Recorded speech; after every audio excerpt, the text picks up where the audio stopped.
semua, salam sejahtera Malaysia, tuan-tuan dan puan yang amat dihormati sekalian.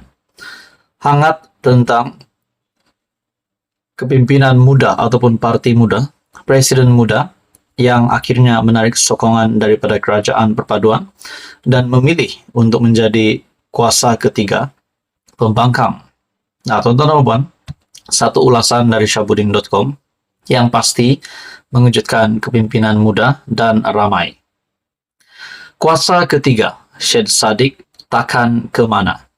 Sehelai pun bulu roma Anwar tak jatuh. Setelah didesak banyak pihak, Syed Saddiq Abdul Rahman akhirnya akur untuk menarik diri dan tidak lagi menyokong kerajaan perpaduan. Presiden muda itu bagaimanapun mengumumkan pendiriannya untuk tidak bersama blok pembangkang PN, sebaliknya memilih untuk menjadi pembangkang kuasa ketiga di Dewan Rakyat. Dalam hal ini, banyak pihak telah memberi respon atau reaksi terhadap keputusan yang dibuat ahli Parlimen Muar itu. Meskipun Syed Saddiq tidak lagi menyokong kerajaan perpaduan, pilihannya untuk menjadi kuasa ketiga di Parlimen bukanlah pilihan yang mampu membawanya ke mana-mana. Dengan hanya satu kerusi saja dimiliki di Parlimen, berbanding kerajaan perpaduan ada 147 dan PN memiliki 74, peranan kuasa ketiga muda hampir tidak bernilai apa-apa. Sebagai peringatan kepada Syed Saddiq untuk renungannya, tiada mana-mana parti pernah berjaya dengan impian untuk menjadi kuasa ketiga di negara ini. Pada PRU 2018, ketika berlaku pertembungan antara PH dan BN. Ketika itu, PAS telah memilih untuk menjadi kuasa ketiga dengan harapan mampu menjadi penentu dalam pembentukan kerajaan. Impian PAS itu terbukti gagal di mana mereka hanya menang 18 kursi parlimen saja dan PH membentuk kerajaan tanpa pertolongan sesiapa. Pada PRU 2022 yang lalu, pejuang pimpinan Tun Mahathir Mohamad turut menjadi kuasa ketiga di sebalik PH, BN, dan PN saling bersaing untuk menjadi kerajaan. Pejuang bukan saja kalah semua kerusi, malah hilang deposit di semua kerusi yang ditandinginya. Apakah muda yang hanya ada satu kerusi di Muar, itu pun menang pada PRU 15 lalu dengan bantuan, sokongan serta laluan diberi PH, merasakan dirinya lebih hebat daripada PAS dan pejuang dalam konteks berangan-angan sebagai kuasa ketiga. Sebelum nak bercita-cita mahu jadi kuasa ketiga, lebih baik Syed Saddiq tumpukan fikiran bagaimana untuk muda mempertahankan lagi kerusi Muar pada PRU selepas ini, sambil memastikan kes mahkamahnya tidak sampai menghumbannya ke penjara. Di waktu yang sama, tiada majoriti 2/3 di Parlimen akibat penarikan sokongan Syed Saddiq itu sebenarnya juga tidak memberi kesan apa-apa kesan kepada kerajaan perpaduan. Tiada apa-apa yang terganggu dalam pentadbiran seharian kerajaan. Bahkan, kelulusan RUU di Parlimen hanya memerlukan undi majoriti melalui undian belah bahagi, bukan sokongan 2/3 ahli Parlimen. Lebih daripada itu, majoriti 2/3 sudah tidak dimiliki oleh mana-mana Perdana Menteri dan kerajaan sejak tahun 2008 lagi. Di banyak negara dunia pula, kerajaan yang memiliki majoriti 2/3 hanya boleh dibilang dengan jari saja. Jadi, tak jatuh walau sehelai bulu roma Anwar pun dengan ketiadaan majoriti 2/3 akibat tindakan Syed Saddiq itu. Namun, untuk perjuangan masa depan muda dan dirinya sendiri, Syed Saddiq harus sadar, bukan saja banyak bulu mungkin tertanggal daripada tubuhnya, malah mungkin tak cukup bulu untuk dipertaruhkan demi survivalnya selepas ini.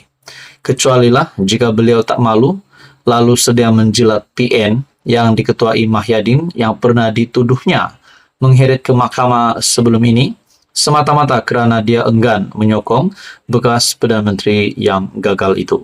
Syabuddin Husin, 11 September 2023. Halo semua, salam sejahtera Malaysia. Selamat datang ke channel Fels Lifestyle. Selepas Syed Saddiq ataupun Parti Muda telah mengumumkan menarik sokongan daripada kerajaan pimpinan Datuk Seri Anwar Ibrahim. Satu kenyataan terkini di mana berkaitan dengan status Syed Saddiq sebagai ahli parlimen, adakah beliau akan mengosongkan kerusi setelah beliau juga menarik sokongan daripada kerajaan?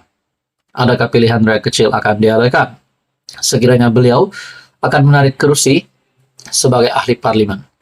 Nah, saudara-saudara, tuan-tuan dan puan, satu artikel setelah mengumumkan keluar dari kerajaan perpaduan menarik sokongan, satu artikel dari Sinar Harian. Menurut Syed Saddiq, Presiden Muda, katanya, kalian semua juga perlu kosongkan kerusi. Ahli Parlimen Muar, Syed Saddiq Syed Abdul Rahman, tidak akan mengosongkan kerusi parlimen meskipun wujud desakan agar beliau membuat demikian selepas mengumumkan menarik sokongan daripada kerajaan perpaduan. Sebaliknya, Presiden Parti Ikatan Demokratik Malaysia ataupun MUDA meminta pemimpin Pakatan Harapan yang mengosongkan kerusi kerana telah melanggar ikrar memerangi rasuah. Nah, saudara-saudara, adakah di sini Syed Saddiq mahu kepimpinan Pakatan Harapan Datuk Seri Anwar Ibrahim yang juga sebagai ahli parlimen untuk mengosongkan kerusi? Ini semua tidak lain dan tidak bukan berkaitan dengan DNAA Zahid Hamidi. Melepas tanpa membebaskan Zahid Hamidi, keputusan 47 pertuduhan yang dihadapi oleh Zahid Hamidi dan dilihat mudah tidak berpuas hati. Tetapi seperti yang kita tahu, Datuk Seri Anwar Ibrahim yang membuat kenyataan sendiri bahawa beliau tidak kena-mengena dengan keputusan DNAA itu. Nah, saudara-saudara, dalam artikel ini, Presiden Muda meminta pemimpin PH yang mengosongkan kerusi. Adakah itu adalah satu tindakan yang relevan yang patut dilakukan oleh Datuk Seri Anwar Ibrahim?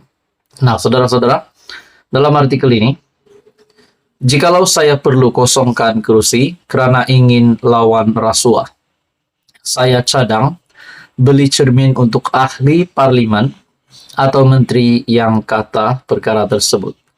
Kalian semua perlu kosongkan kerusi juga. Sejak bila kamu dipilih untuk gugurkan rasuah? Adakah kamu juga sedia untuk kosongkan kerusi juga? Kata Presiden Muda. Syed Saddiq berkata, reformasi yang dijanjikan PH telah dibatu nisankan susulan pembebasan Presiden UMNO Datuk Seri Ahmad Zaid Hamidi daripada pertuduhan rasuah. Tapi saudara-saudara, kita juga tahu bahwa Zaid Hamidi dilepas tanpa dibebaskan dan makna kata beliau masih boleh didakwa pada bila-bila masa saja. Apa yang dijanjikan sebelum PRU dengan lepas PRU bagai langit dan bumi, kata Syed Saddiq lagi. Sebelum itu, Ketua Penerangan Angkatan Muda Keadilan ataupun AMK, Haziq Azwar Ishak dalam satu kenyataan menggesa Syed Saddiq mengosongkan kerusi Parlimen Muar dan bertanding semula atas tiket bebas. Beliau berkata, ia perlu dilakukan kerana kemenangan Syed Saddiq bagi kerusi itu bukanlah atas kapasitinya sendiri, tetapi atas semangat muda sebagai Pakatan Pilihan Raya bersama PH. Umum mengetahui kemenangan kerusi Parlimen Muar disumbang oleh kekuatan sokongan jentera dan pengaruh PH. Nah, adakah di sini Syed Saddiq perlu meletakkan jawatan disebabkan pada pilihan raya umum 15 yang lepas beliau telah dibantu, kempennya telah dibantu melalui kekuatan sokongan jentera dan juga pengaruh PH. Nah, saudara-saudara, tuan-tuan dan puan, teruskan bersama di dalam channel ini untuk info yang seterusnya. Mohon bantu channel ini dengan menekan butang like, share, dan subscribe. Apa komen Anda berkaitan dengan tindakan muda? Anda boleh komen di bawah. Terima kasih.